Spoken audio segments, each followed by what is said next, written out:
এইরকম পেস্ট বানিয়ে নিয়েছি। এবারে চালটা বেটে নেব।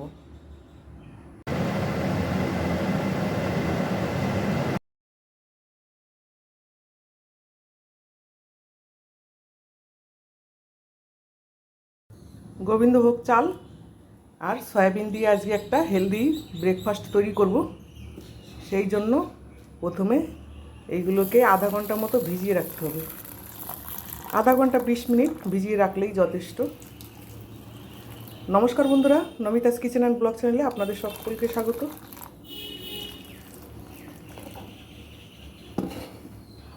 আমি হালকা গরম জলে ভিজিয়ে রাখলাম, তোমরা নর্মাল জলে ভিজিয়ে রাখতে পারো।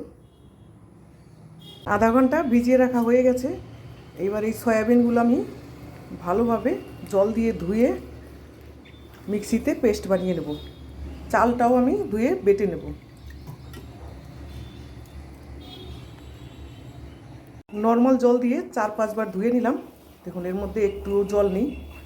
এবারে মিক্সিতে পেস্ট বানিয়ে নেব। দিয়ে দিলাম মিক্সি জারে। হয়ে গেছে সয়াবিন বেটে নেওয়া। এইরকম পেস্ট বানিয়ে নিয়েছি। এবারে চালটা বেটে নেব।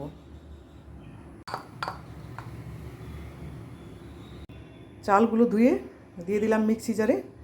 দিলাম 2 কাঁচা লঙ্কা। এবারে দেবো একটু আদা, দিয়ে দিলাম আদা। সব কিছু চাল আর সয়াবিনের পরিমাণ হিসাবে দিতে হবে। এবারে দেব টক দই, দিয়ে দিচ্ছি 2 চামচ টক দই, বড় 1 চামচের 2 চামচ, চামচটা একটু বড় সাইজের। এবারে আমি পেস্ট বানাবো। সুন্দর একটা পেস্ট তৈরি হয়ে গেল চালের। এবার ঢেলে দিচ্ছি এই সয়াবিনের মধ্যে। এবারে এর মধ্যে কিছু মশলা মেলাবো। এখানটায় আমি নিয়েছি গ্রেট করা গাজর, কেটে রাখা টমেটো, আর আছে ধনেপাতা। তোমরা তোমাদের পছন্দ মতো সবজি নিতে পারো।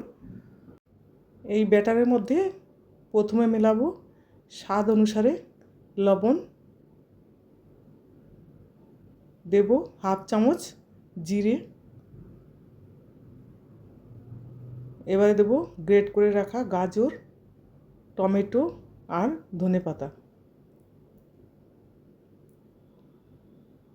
এবারে সব কিছু ভালোভাবে ব্যাটারের সঙ্গে মিলিয়ে নেব।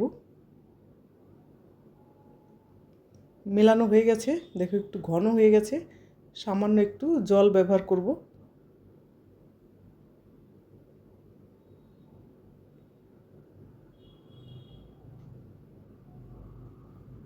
এবারে দিয়ে দিচ্ছি 1/2 চামচ মতো ইনো। তোমরা বেকিং সোডা, বেকিং পাউডার ব্যবহার করতে পারো। আমি দিয়ে দিলাম 1/2 চামচ ইনো। আর দিচ্ছি সামান্য একটু তেল। হয়ে গেছে সব কিছু মিক্স করে নেওয়া। একটা তাওয়া বসিয়েছি, তাওয়াতে সামান্য একটু তেল ব্রাশ করে নিয়েছি। এবারে এর ওপরে দিয়ে দিচ্ছি 2 চামচ ব্যাটার। 2 চামচ ব্যাটার দিয়ে আমি মিডিয়াম আঁচে ঢাকা দিয়ে রাখবো।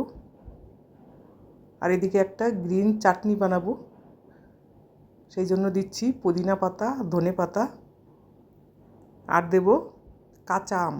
আমের সিজন, এখন কাঁচা আম দিয়েই চাটনিটা তৈরি করব। দেব 2 কাঁচা লঙ্কা, আর দেব পরিমাণ মতো লবণ, দেব সামান্য একটু সর্ষের তেল। সর্ষের তেলটা দিলে চাটনিটা খেতে দারুণ লাগে। এবারে পেস্ট বানিয়ে নেব। সয়াবিনের চিল্লাটা দেখো এক সাইডে হয়ে গেছে, উল্টে দিলাম। 2 পাশটা সুন্দরভাবে সেঁকে নেব। তোমরা চাইলে এর উপরে তেল ব্রাশ করে নিতে পারো। দেখো আমার সয়াবিনের চিলা একদম রেডি। তোমরা ব্রেকফাস্টে, ডিনারে যে কোনো সময় বানিয়ে খেতে পারো। দারুণ লাগে কিন্তু খেতে। আমার এই আজকের সয়াবিনের চিলার রেসিপি তোমাদের কেমন লাগলো অবশ্যই জানিও। ভালো লাগলে একটা লাইক করবে, কমেন্ট করবে, আর আমার চ্যানেলের সঙ্গে থাকবে। Thank you. খেতে কিন্তু দারুণ হয়েছে।